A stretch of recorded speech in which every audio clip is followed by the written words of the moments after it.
It is an honor and 네, 저희가 이렇게 문재인 대통령님을 환영하게 된 것을 대단히 기쁘게 생각합니다. 스웨덴 스톡홀름에 오신 대통령님 환영합니다.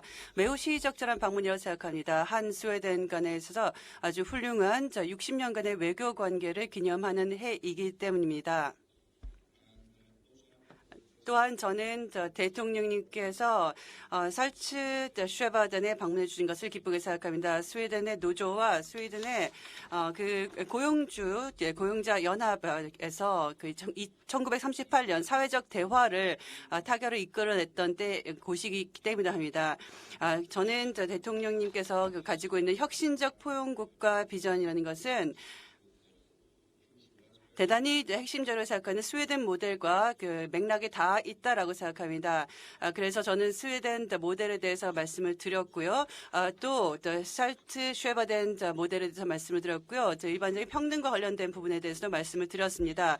또한 우리는 평화에 대해서도 대화를 나눈 바 있었습니다. 그리고 또 안보에 대해서도 이야기들을 나눈 바 있고요. 또 규범 기반의 세계 질서에 대해서도 이야기한 바 있습니다. 글로벌한 개방형 그 경제에 대해서 이야기했습니다. 또 우리는 산업과 엔지니어링 전통이 굉장히 강하다고 생각합니다.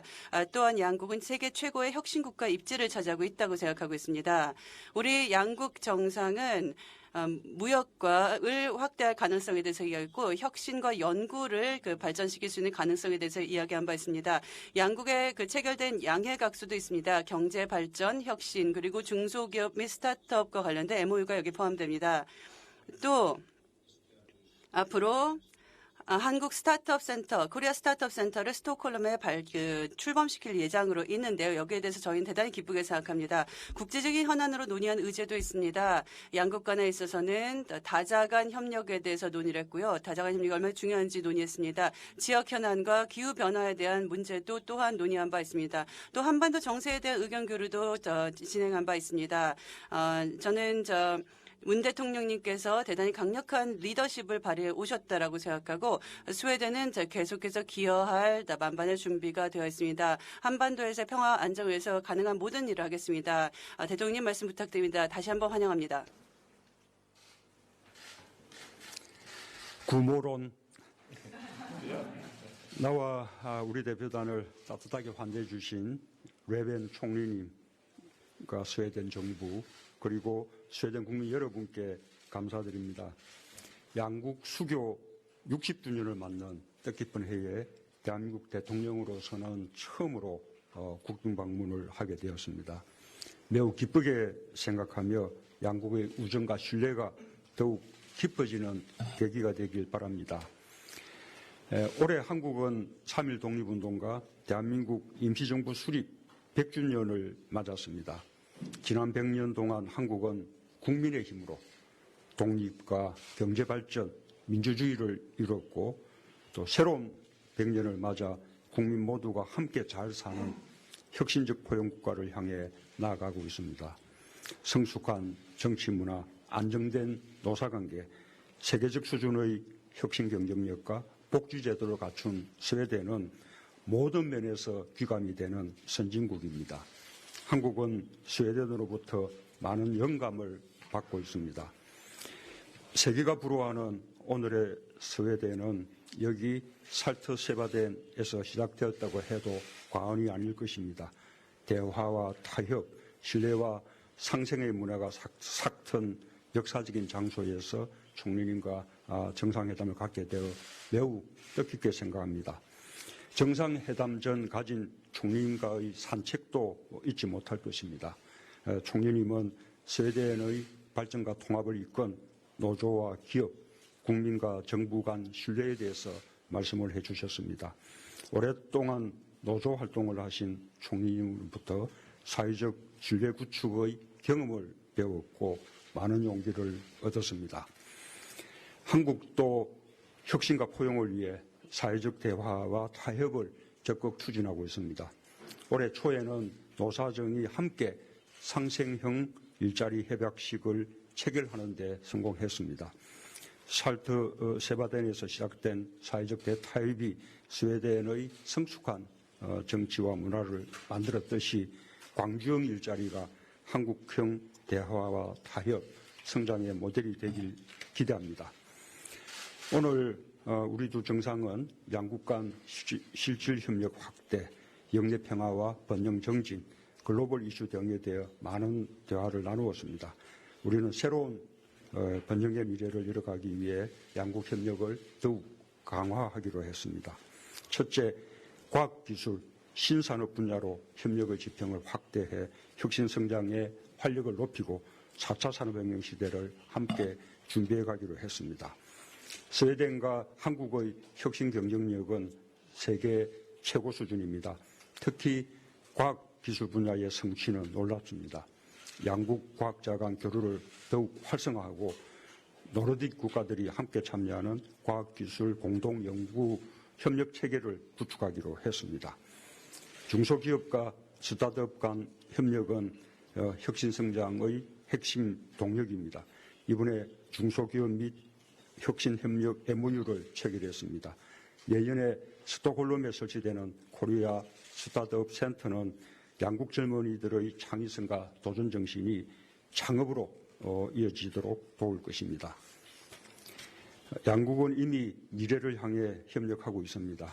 우리는 5G 통신 장비, 바이오 헬스, 친환경차 배터리 등 신산업 분야의 양국 협력을 높이 평가하고 4차 산업혁명의 핵심인 탄소 융복합 소재 산업, 사물 인터넷 기반 융합 산업에서도 협력을 강화하기로 했습니다. 둘째, 우리는 누구도 소외시키지 않는 포용적인 사회, 누구도 차별받지 않는 공정사회로 나아가는 방안에 대해서도 의견을 나누었습니다. 살트 세바덴 협약을 이끈 페르알빈 한손 총리는 좋은 집에서는 모든 구성원이 동등하고 서로 배려하며 협력하고 도와준다. 이런 국민의 집은 오늘날 우리가 안고 있는 특권 상류층과 저변계층 간의 사회경제적 격차 문제를 극복할 수 있을 것이다 라고 말했습니다. 전 세계가 겪고 있는 양극화 문제를 해결할 수 있는 지혜와 통찰력을 배웁니다. 오늘날 스웨덴은 약자를 보호하는 사회안전망, 또 국민 누구나 누리는 복지체계를 갖추었습니다. 인권, 사회적 평등, 성평등을 실현하기 위해서 끊임없이 대화하며 갈등을 해결해 왔습니다. 오늘 우리는 양국의 경험과 비전을 공유하고 성평등과 가족정책 분야 협력 MOU를 체결해 제도적 기반도 마련했습니다. 앞으로도 관련 분야 정책 교류가 활발하게 이루어지길 기대합니다. 셋째, 양국은 영내 평화와 번영, 글로벌 이슈 대응을 위해 긴밀히 협력하기로 했습니다. 스웨덴은 한반도 평화와 안정을 위해 함께 노력해온 우방입니다. 한국전쟁 당시 의료지원단을 파견했고 지금까지 중립국 감독위원회의 일원으로 활동하고 있습니다. 최근에는 한반도 특사를 임명하고 남북미가 계속해서 대화할 수 있는 기회를 마련해 주었습니다. 오늘 총리님은 한반도의 완전한 비핵화와 항구적 평화 정착을 위한 우리 정부의 노력에 지지와 성원을 보내주셨습니다. 특별한 감사의 인사를 드립니다. 앞으로도 한반도 평화의 동반자가 되어주길 기대합니다. 우리는 기후변화, 지속가능한 개발, 민주주의와 인권 등 전 지구적 과제 해결을 위해서도 함께 노력하기로 했습니다.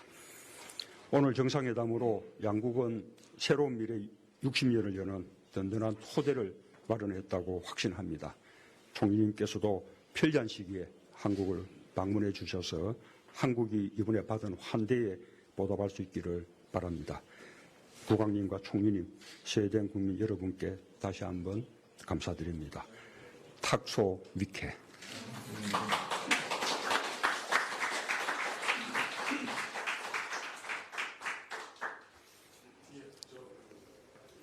예, 두 분 정상께 각각 질문 드리겠습니다. 먼저 문재인 대통령님 빡빡한 일정에 고생 많으십니다. 중립국인 스웨덴에서 신뢰와 대화를 강조하신 어제 의회 연설 잘 들었습니다. 그와 관련해서 북미 간의 친사를 포함한 교류가 이뤄지고 있다는 사실을 저희가 알게 됐는데 그렇다면 하노이 회담 이후에 남북 간에도 그런 비슷한 비슷한 일련의 접촉이 좀 있었던 것인지 여쭙고 싶고요. 그리고 의회 연설에서 실질적인 북한의 비핵화를 언급하셨는데 그렇다면 하노이 회담에서 북한이 제시했던 영변 핵폐기 등보다 더 진전된 안을 북한이 제시해야 된다고 보시는 것인지 그에 대한 의견을 여쭙겠습니다. 그리고 총리님께 여쭙겠습니다. 어제 문 대통령께서 말씀하신 것처럼 스웨덴은 서울, 평양, 판문점에 대표부를 둔 유일한 나라입니다. 그런 맥락에서 한반도 평화 프로세스에 대한 총리님의 조언 그리고 말씀하신 것처럼 1938년 바로 이곳에서 맺어진 살트쉐바든 협약에 대한 모델을 한국도 희망하고 있는데 이를 위해 한국이 어떤 점을 좀 해야 하는지 조언을 부탁드리고 싶습니다. 감사합니다. 예, 우선 이 남북한 간에도 네, 남북한 간 통역으로. I'll be asking two questions, one each for President Moon and for Prime Minister Löfven. First of all, President Moon, this has been a long journey, and I heard you give a speech at the Riksdag yesterday. This was regarding trust and peace on the Korean Peninsula, and through that speech, we learned that there had been exchanges, communications between the United States and North Korea, including through the exchange of personal letters of leaders. My question is whether in the aftermath of the US-North Korea summit in Hanoi, has there been further exchanges and communications between the two Koreas in the same way? And my second question is, you mentioned yesterday the need for North Korea to achieve substantive denuclearization. So by this, do you mean that North Korea has to advance more in terms of what they proposed at the Hanoi summit, and that was the dismantlement of the nuclear facilities in Yangbian? Does North Korea has to go further than that? And to Prime Minister Löfven, Sweden is the only country that has three embassies, the missions in Korea, in Seoul, Pyongyang, and in Panmunjom. So we would like to ask for your advice on the peace process on the Korean Peninsula. And my second question is, here, this is the venue where the South Shabadan Agreement was signed in the 1930s. So in order for that to apply to the Korean model, I'd like to ask for your advice as well. 예, 우선 제가 먼저 답변을 드리면 지금 이 남북 간에도 이 다양한 경로로 이 소통이 이루어지고 있습니다. 과거 정부에서 군사적 한라인까지 포함한 모든 연락망이 단절된 적이 있었습니다. 그러나 우리 정부 들어와서 남북 대화가 재개된 이후에는 남북 간에 다양한 그런 경로로 그 소통이 항상 이루어지고 있다는 말씀을 드립니다.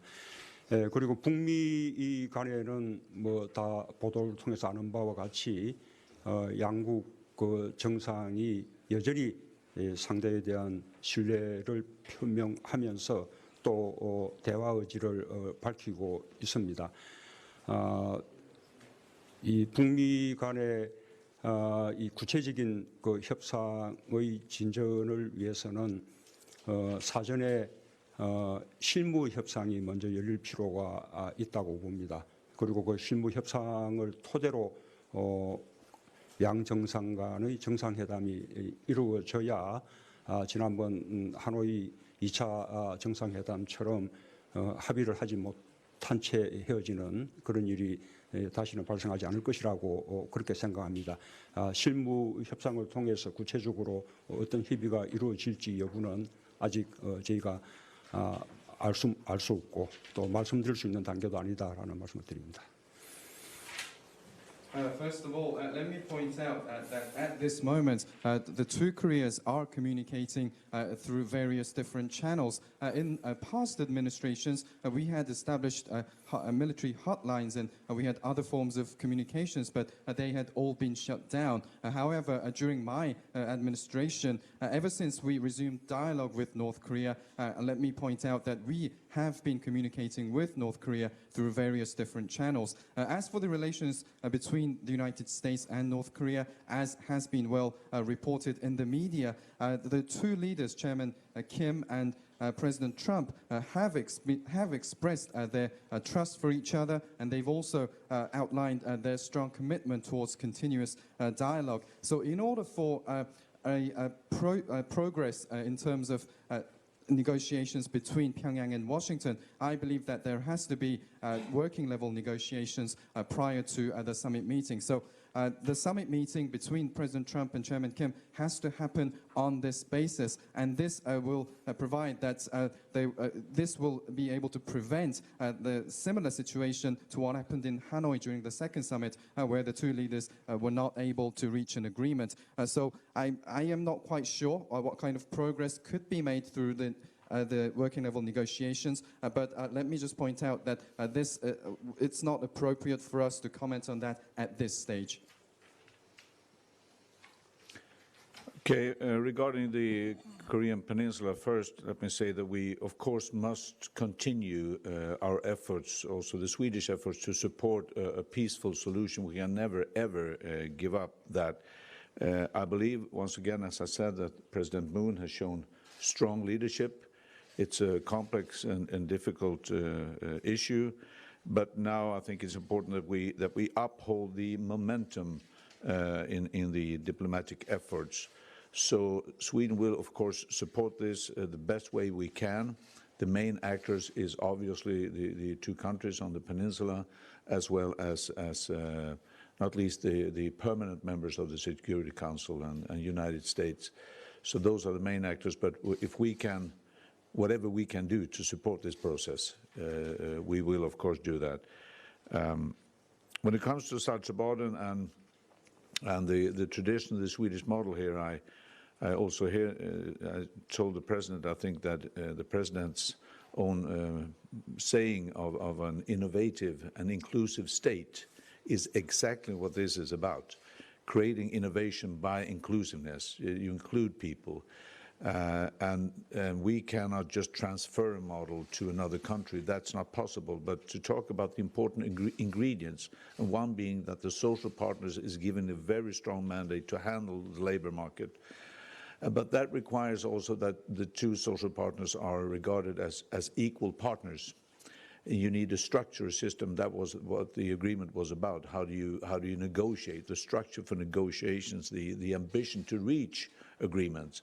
That both partners could win, be winners of, and supported by a society that also can give a foundation to this by social security and labor legislation to support the partners. So what we discussed and what I have told the President is the main ingredients about this. But then, of course, I'm confident that South Korea will find its model, the Korean model in this. 한반도에 대해서 말씀을 드리도록 하겠습니다. 우리는 계속해서 한반도에서 평화적인 해법을 찾기 위한 노력을 지지해왔습니다. 또 여기에 대해서는 절대 포기하지 않아야 된다고 생각합니다. 저는 문 대통령님이 강력한 리더십을 가지고 이 어렵고 복합적인 문제를 해결하기 위해서 노력하고 있음에 대해서 높이 평가합니다. 또 지금의 외교 노력의 모멘텀을 계속 가져가기 위한 노력이 들어가야 될 것이라고 생각하고 스웨덴은 여기를 위해서 최선을 다하겠습니다. 한반도 문제에 있어서의 주요 행위자는 남과 북 그리고 안보리 상임이사국과 미국이 될 것입니다. 이러한 주요 행위자들에 대해서 저희는 가능한 한 모든 지원을 하겠습니다. 두 번째는 살츠바르덴 협약에 대해서 말씀을 드리겠는데요. 이것은 스웨덴에게 있어서 전통으로서 대통령님께서 설명을 드렸습니다만 저는 대통령님의 혁신적 포용국가라고 하는 비전과 이 살츠바르덴 협약은 대단히 살츠쉐바덴 협약은 대단히 일치한다라고 생각합니다. 그래서 포용성을 통해서 혁신을 추구할 수 있다고 생각하고 있는 사람을 포용하는 것이라고 생각합니다. 이는 이식될 수 없는 것이라고 생각하고요. 주요한 구성 요소로서 사회적인 파트너가 노동시장에서 강력한 모델을 가져갈 수 있을 것, 그리고 두 사회적 파트너가 동등하게 협력을 할 수 있을 만한 구조를 필요로 한다고 생각합니다. 그렇기 때문에 이 같은 내용이 바탕이 됐을 때 혁신을 추구할 수 있고 상생하는 해법을 찾을 수 있을 것이라고 생각하고 이것을 사회가 지지해야 된다고 생각합니다. 또 사회보장이라든가 노동법 등을 통해서 토대를 마련해서 파트너들을 지원할 수 있어야 된다고 생각하고 이 같은 주요한 구성 요소가 있음을 대통령께 말씀을 드렸으며 한국이 자신의 모델을 찾기를 희망합니다. Mr. President, Mr. Prime Minister, first of all, question maybe to you, Mr. Löfven. Given the memorandum of understanding that you signed today, what potential do you see in the trade between the two countries? How much can it grow in the coming years? MOU에 대해서 질문을 드려보도록 하겠는데요. 양국 간의 무역에 있어서 앞으로 그 수년에 걸쳐서 어느 정도의 잠재력이 실현될 수 있다라고 보시는지 대통령님과 총리님께 모두 질문드리겠습니다. Now, we agree there's definitely a potential for increased trade and increased cooperation in general. I cannot give you a percentage defined that way. But yes, we do have a potential. We have similar industries, similar companies, structures. We are two very innovative countries. We're top ranked in the world. Now there will be a Korean startup center placed in Stockholm, which we are very proud of.